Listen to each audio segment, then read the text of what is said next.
साजिश के तहत सुप्रीम कोर्ट हाई कोर्ट में पटना केस किया गया और पटना केस करने के बाद में फिर ये लोग गए सुप्रीम कोर्ट में और सुप्रीम कोर्ट में हम लोगों ने सुना कि वहाँ भी इन लोगों का न्याय नहीं मिला।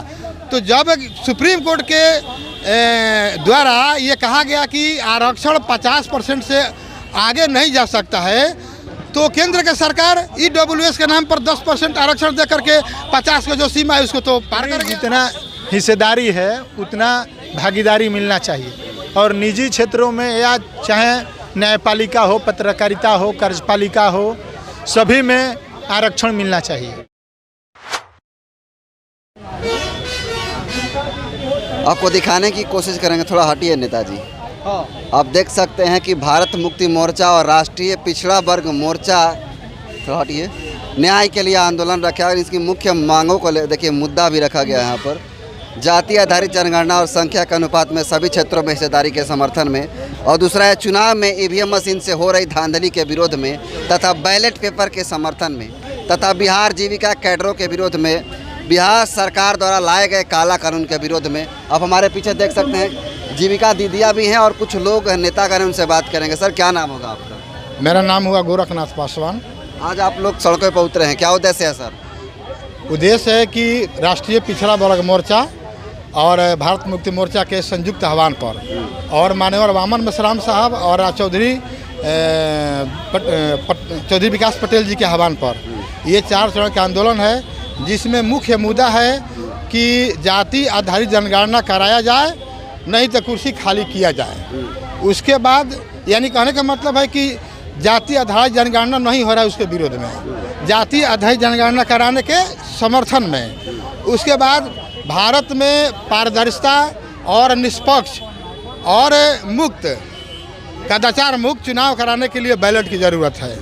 ये 2 मुद्दा है, वैसे 9 मुद्दा है, 9 मुद्दा के में 2 मुद्दा मशहूर है। ये इसके लिए ये बात के ये 4था चरण का आंदोलन है और 4था चरण के आंदोलन में हम लोग समर्थन देने के लिए आए हैं। हम बहुजन मुक्ति पार्टी के प्रदेश संगठन सचिव है, इसी के लिए आज यहाँ से बक्सर के गोलंबर से यहाँ से प्रदर्शन का रैली निकलेगा। फिर आगे जहाँ नेताजी कहेंगे आदरणीय यादव संतोष नागवंशी जी, उनके नेतृत्व में कानून के दायरा में शांतिपूर्ण तरीके से संपत्ति और सबका सम्मान करते हुए, रक्षा करते हुए हम लोग जिस पूर्व की तरह भांति जाते हैं उस तरह से ये रैली प्रदर्शन होगा। और कुछ कहना है तो आप लोग जातीय जनगणना के मुद्दा उठा रहे हैं, इस मुद्दा में लिखे भी हैं। जातीय जनगणना तो बिहार में हो चुका है। जाति जनगणना नहीं है, ये तो सर्वे है। सर्वे है जी। क्या अंतर है सर्वे और जनगणना में?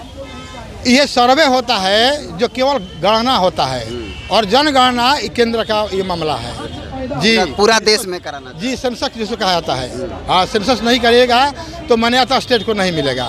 ये इनके माने स्टेट का अधिकार का क्षेत्र का बात नहीं है। ये लाभार्थियों को कितना गिनती कर सकते हैं कि हमें कितना क्या देना है, मगर जो गिनती हुआ है बिहार में तो OBC की संख्या 65% हुआ और 65% पर आदरणीय नीतीश कुमार जी लाभ देने के जब देना शुरू किए तो साजिश के तहत सुप्रीम कोर्ट हाई कोर्ट में पटना केस किया गया और पटना केस करने के बाद में फिर ये लोग गए सुप्रीम कोर्ट में और सुप्रीम कोर्ट में हम लोगों ने सुना कि वहाँ भी इन लोगों का न्याय नहीं मिला।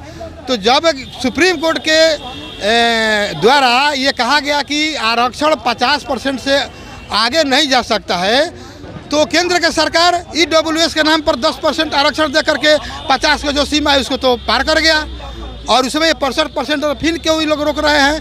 तो इसका अर्थ होता है कि कहीं ना कहीं सरकार के जो चुनाव हुआ है कहीं ना कहीं जनता के और किसान के वोट से नहीं हुआ है।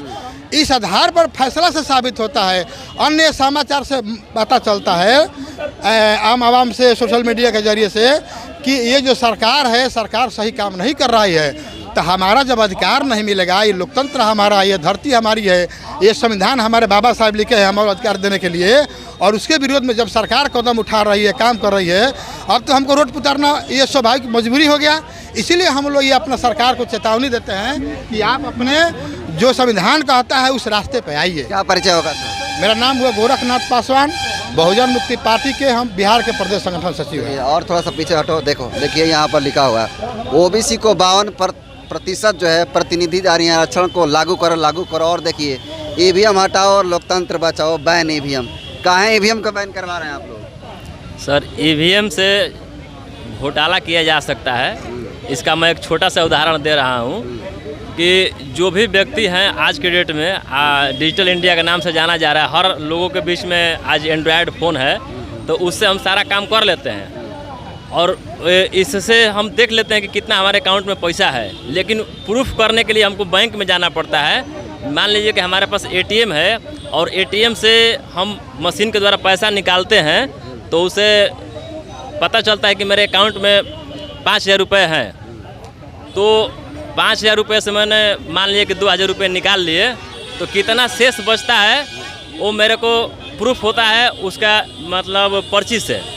यही मेरा मतलब पारदर्शिता। क्या परिचय होगा, नाम बताइए? मेरा नाम मदन कुमार पंडित। चलिए कुछ अन्य लोग भी उनसे बात करने की। आज आप लोग धरना प्रदर्शन निकाले हुए आंदोलन कर रहे हैं, क्या उद्देश्य है सर? आज उद्देश्य है कि देखिए ये पूर्व घोषित कार्यक्रम है भारतीय राष्ट्रीय पिछड़ा वर्ग मोर्चा के तहत।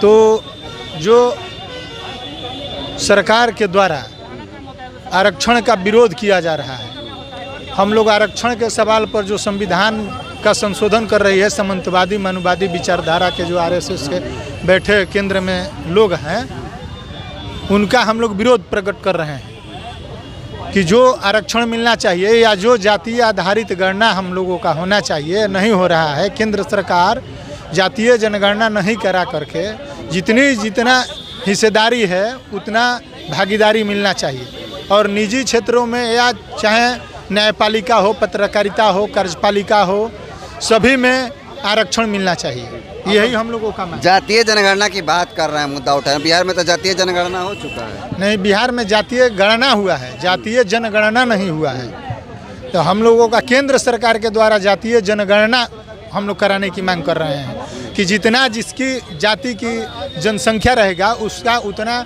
हिस्सेदारी मिलना चाहिए।